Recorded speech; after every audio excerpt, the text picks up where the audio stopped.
The content creator asked Aubrey share these LinkedIn screenshots. This man named Rob Moore is talking about approaching women. And her caption is, "How much you want to bet Rob was creepy and she called him out?" Okay, so let's look at this LinkedIn post. And keep in mind, LinkedIn is for professional connections, not whatever this is.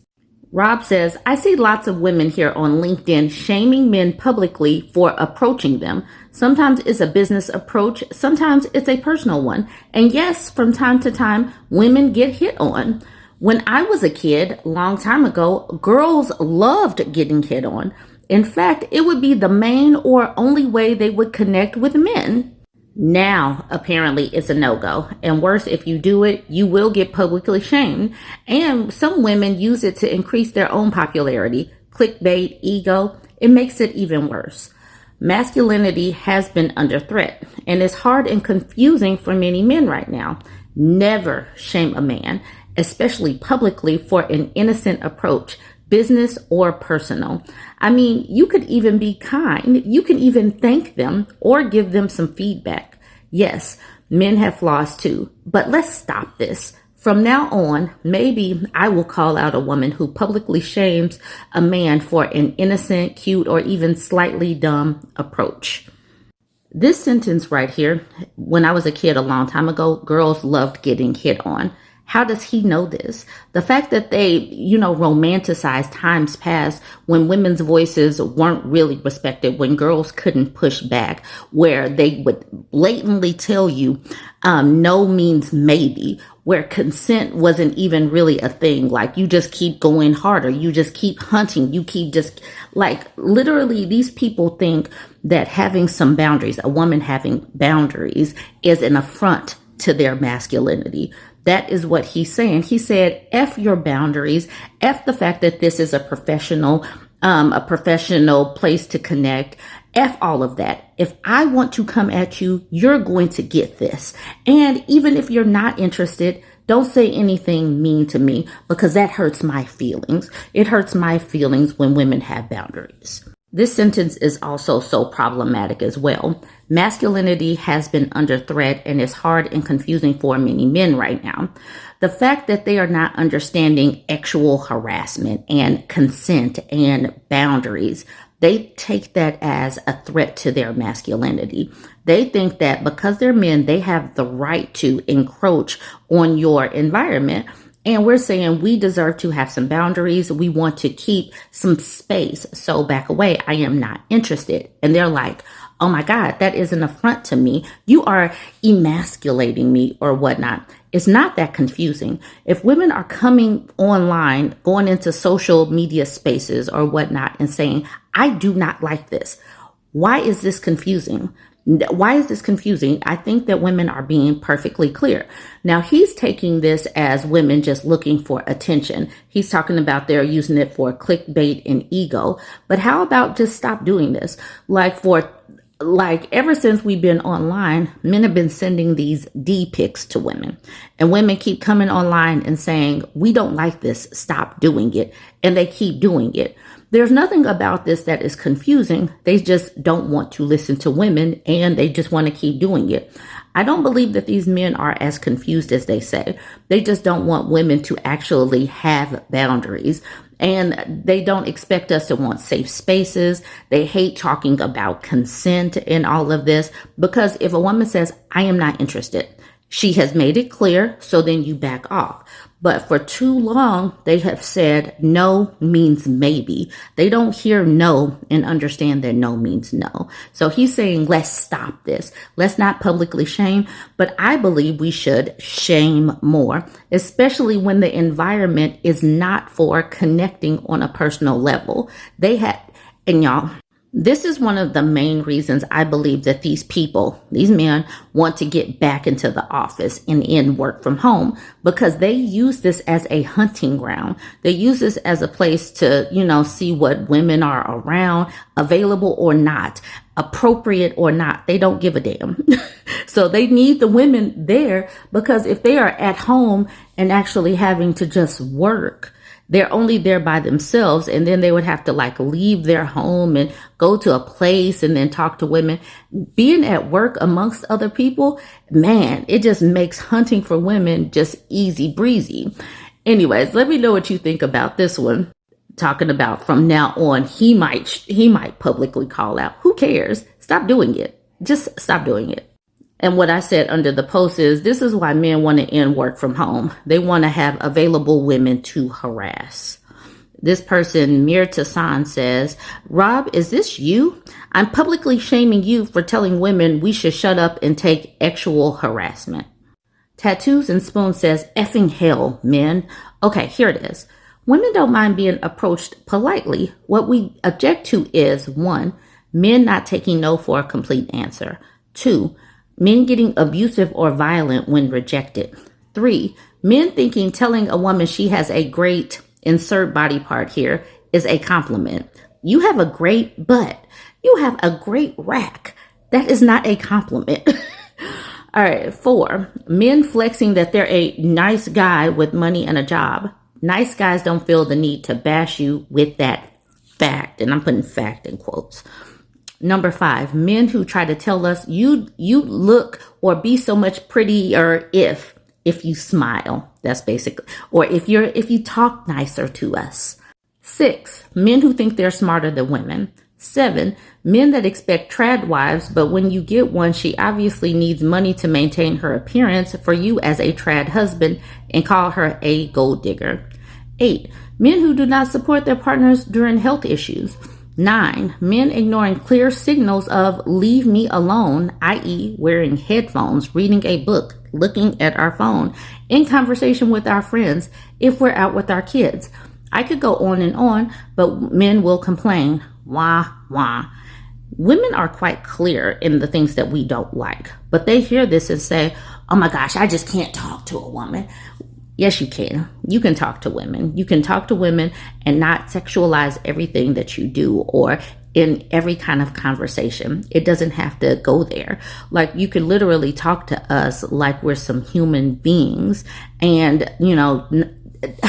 the whole consent thing and taking no as an answer and not getting violent when rejected. This is one of the reasons why women are pulling way, way back. It's a safety concern. Elle says, women never loved it. Men loved it. We felt like we couldn't say no to it. Now we can. There it is. And that's what Christy says. It's that simple. Mr. Christopher says, masculinity has been under threat for at least 2 millennia. Will someone finish the job already? High five, Mr. Christopher. Jess says, never shame a man, especially publicly. Or what, Rob? Are you threatening women on LinkedIn? Social Rosie says they were asking for it. Meh, whatever Potato says. Long time ago, women liked it. She says, I'm 46 and know the F we didn't. We started getting hit on as teens from boomers and older Gen Xers, and it's never stopped. So I don't know where in his fantasy mind that women used to like it. Dude's a creep. Sue says, I'm 72, never liked it. Got fired once for turning down the boss. And the thing is, there was retaliation for women saying no. So now women are loudly proclaiming, no, I am not interested. And they're like, oh my God, how am I supposed to be a man in an office where women can say no? Meh, whatever Potato says. My first job in a grocery store when I was 16, I quit after 3 days because a creepy 50-year-old manager kept grabbing my butt and told me to wait in the parking lot after work for him. Yuck. She says, nah, I was out. F that. Forget that. And that's where we are. Like, women literally get to talk about actual harassment these days because it is unacceptable. For whatever time, times past, grape culture was a thing. It still is a thing, but now at least we can shame these people. At least there are actual rules and laws on the books that say, no, don't do this. And they really hate the word no. They really hate boundaries, but they're going to have to get used to it and not take it as an affront to their masculinity and manhood. Let me know what you think about this one. I was tagged in this venting post in the 2X chromosome subreddit. She says, totally a vent post. My husband is a great partner, and sometimes I still feel like we live in two different worlds. I was taking a bath last night watching YouTube, chilling. My husband knocks on the door and asks to see my boobs. He does this frequently when I'm in the bath. I let him most of the time, and it's not a big deal. Last night I said no, and I heard him walk away. I just felt like a blob after the gym. Not that I need an excuse for saying no about something involving my body. I get out of the bath about 20 minutes later, and he's giving me the silent treatment. I'm totally lost and ask him if he's okay. He's legit pissed that I didn't let him see me. I tell him okay, and I go about my evening routine because I really didn't know what to say. He digs in again and says that he's upset that I don't even care. I told him that I didn't mean to make him upset, but I'm not going to apologize for saying no and wanting some private time in the bathroom. I'm sure he'll act like nothing happened this afternoon, and women get told we're the emotional ones. This is another situation involving boundaries and consent. And I do believe that men think that once you become married, that your body belongs to them. And there is this Christian creator's video that I saved a while ago where she was talking about you can never deny your husband sex. You can't deny him because when you get married, two becomes one. And she doesn't say this in a way like it's never two becomes one. It's you become property of him and your body becomes his, because it doesn't go both ways. You don't own his body. Men are their own people. Women we're not our own people. We go from being children that are owned by our parents to a person that is owned by our husbands. And so that is the reason why people have an issue with feminists, because we believe that we actually own our own bodies. And to that becomes an affront, like, how dare you? How dare you not just give in? And so that is where this is. He's upset that she actually has a mind of her own. And like she said, she can say no for whatever reason. Sometimes you just don't want to have someone playing with you like you're a little toy. Like, come on, she just wants to chill. And how odd is it that you're sitting up here, watching, TV or watching YouTube trying to chill, and you got someone playing with you like you're just a little toy. Like, dude, I'm a whole human. I'm not a plushie. I'm not a toy. I'm not a video game. Can you stop being weird? That's just weird to me. This is where I was tagged in. She says, men get big mad when their best buddy doesn't get its way. I guess best buddy is the peen.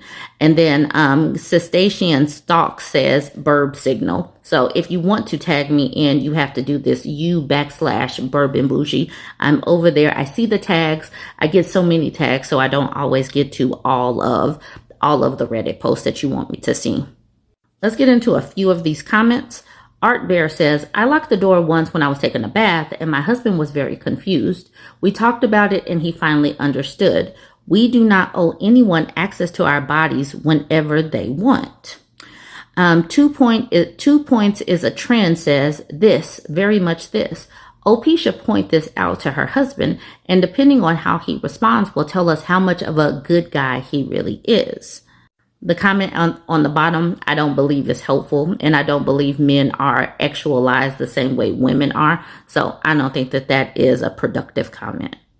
Jay Hutchinson says, I feel like giving you the silent treatment because your body isn't his property makes him not a great partner.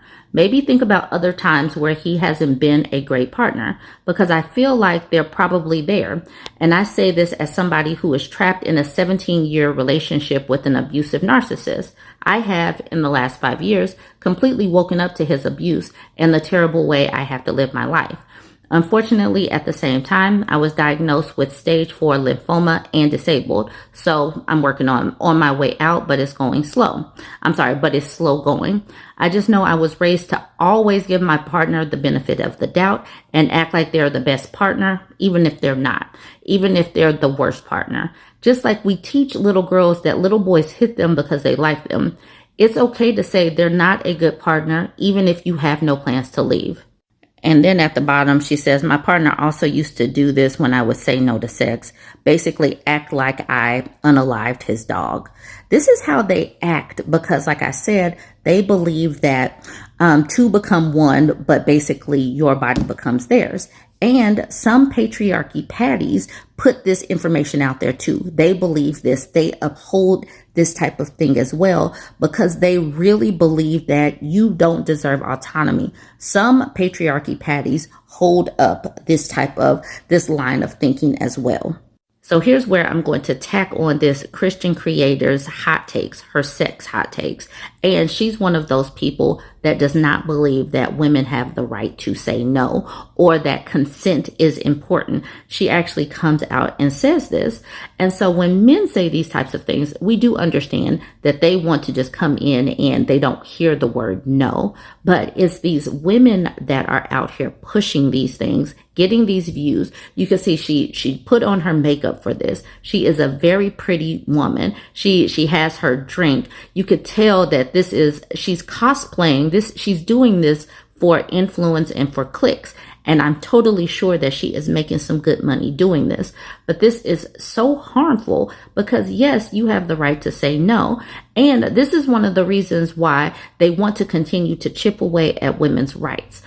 They had to actually put laws on the books that says, no, you can't just take sex from your woman. That is grape. That is grape. No, you can't just beat your wife. That is DV. You can't do this because women were their property. Women were their property. And now it's like we have to actually put rules on the books, laws on the books that says women belong to ourselves. We don't belong to you. And these type of patriarchy patties want to roll back all of that and make sure that we basically become slaves to them and have no rights as long as we're married. So go ahead and watch this video and let me know what you think. These are my sex hot takes. If you get offended, I'm sorry, but they probably apply to you, and the Bible is offensive. Number one, corn is cheating. Even if both of you consent to watching it together, it is still adultery. All forms of corn is cheating, along with your smutty romance novels. And just so we're covering everything here, men, if you get off to any other woman other than your wife, you are committing adultery. Number two, consent doesn't exist in marriage. I know this is gonna piss a lot of people off, but when you get married, your body belongs to your husband and your husband's body belongs to you. Two become one, body, mind, soul, and spirit. Number three, it is your responsibility to stay attractive to your spouse. Just because you found the one doesn't mean it's time to let yourself go. Obviously, both of you are going to change as you age, but that doesn't mean to stop taking care of yourself. I'm really lucky to have a great example of this growing up. Both of my parents still go to the gym, they still eat healthy, they still take care of themselves, and they both look amazing. Number four, chastity is reserved for fasting and prayer, not because you just don't feel like it. There are obviously many reasons why you should not deny each other as husband and wife, but women, specifically for your husband, when you continuously deny him, you are opening up that temptation for him to go elsewhere or to look at other things, okay? You two are one, body, mind, soul, and spirit. This video applies to married people only. Love ya. This screenshot, it looks like the screenshot is from Twitter. It was reshared on Reddit on Wiki. So this man, it looks like his name is Cerulean Sorcerer. This is an INCEL-LECTUAL. Definitely an INCEL-LECTUAL. This person can use periods, and he is clearly an incel. So this person says, a reminder that women over 30 are no longer attractive as wives, and any man who can attract a younger woman will do that and be much better off. And if a man cannot and has to settle with some old hag, it means he is not attractive. Hashtag reality time. There's no point in trying to start a family with an old, worn-out hag with more mileage on her than the average 1970s Mercedes has. Even if you may still have children at age 30, you will not be able to have as many as a younger one can, or as easily. Nor is it any point for young, serious, and spiritually enlightened women to go for a man unable to protect and provide for her and her family. Ergo, they are all fine with someone a bit older, 10 to 15 years. If you disagree with this, I assume that you're just some coping loser. These incel-lectuals really want women over 30 to feel bad, or they want young women to be clamoring to get married young even though men their age simply don't want to get married that young, and women tend to gravitate towards people their age. Typically, people marry within 2 to 3 years of their actual age. They are not going for men that are 10 to 15 years older. No matter how many times these incel-lectuals, these red pills, repeat these things, that men gain more value as they age. The fact that these men simply keep on talking about women as we get older, as if we are discardable objects, that is the reason why I keep on calling us wife appliances. Not because I actually believe that we are wife appliances. I believe that we actually have some humanity. These people do not, because they don't think that women should actually get older, even though we are human and humans age. They simply see that we are disposable, and everything in their rhetoric says that. That's the reason why I will continue to say that these people need to be lonelier. They don't deserve to be with women because they don't see any value in us as a whole human. They think that we are discardable. This man says that if you are over 30, that you're an old hag. Even if you were to get married at 25, you're going to turn 30. You're going to turn 31 and 32. So you're going to become an old hag simply because you live a little bit longer. And I refuse to feel bad because I lived an extra year. And in my case, I am well past 30. I'm closer to 50 than I am closer to 30. So, literally, what do they want us to do? Do they just want us to shrink up and just disappear? What is it that they want from women? Anyway, I don't care what they want from women because I think that these people deserve to be lonelier. Stop talking to them. They don't like us. They don't like women at all. So let them just be lonelier. They do not deserve a male loneliness epidemic. It deserves to be a pandemic. It needs to be a pandemic. I actually made a comment on this post. I said, I actually got married at 33. Should I get retroactive divorce? Please advise. I definitely got married over the age of 30. I had my first child at 34, second child at 36. So I don't know if we're doing it wrong, if my husband should leave me, if my children should be clutching at their pearls that they actually have a mama that's so old. I don't know, but someone's going to have to let me know. Jasmine Doodle is coming with some facts. Jasmine Doodle says, fun fact, if you marry a woman who is under 30 and neither of you die or divorce in the meantime, she will eventually be, gasp, shudder, sob, 30. She will eventually hit the number 30. It will continue to happen. Each year she will get older. Weber says that person has never known romantic love and likely never will. Creepy Addict says he still lives with his parents. Jasmine Doodle says, and even they are unimpressed. Unforgettable Bevy says, and eats Hot Pockets in the basement. Vogon Shakespeare says, I turned 30 this year. How do I tell my husband? Chat, please help. So that means that her husband should go ahead and draw up divorce papers right now to save the hassle. So once she hits 30, he can just go ahead and deliver the divorce papers.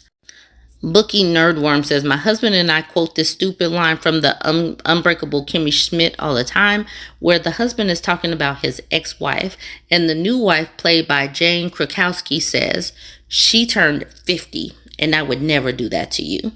It's hilarious no matter what age you put in. That is absolutely true. Jasmine Doodle is advising the woman who turns 30 this year, saying, blindfold him and hope he doesn't notice that you are now officially the crypt keeper. That is totally valid advice. Paradise Toss says, I met my husband when I was 19 and he was 20. We are both now over 30. Should I tell him to leave me and find a 22-year-old? Pretty sure his response would be 22-year-olds are annoying. LOL, no offense to 22-year-olds. I was annoying one myself. Finally, at the bottom, Holiday Horse says, sounds like women over 30 have seen exactly what he is, so he has to go after younger and more naive ones. And we know that that does happen. We keep seeing these age gap relationships that go absolutely nowhere for a reason. It's for a reason. And these women are naive. And it's for a reason, because they want these women to be naive. But we don't want you to be naive. That's the reason why we keep talking about these relationship posts. Anyways, let me know what you think about this and this incel-lectual. Join the conversation, like, comment, and share. I'm just gonna say it. Stop trying to make it perfect and make it happen, god damn it. Take chances. Make mistakes. Get messy. I'm just saying.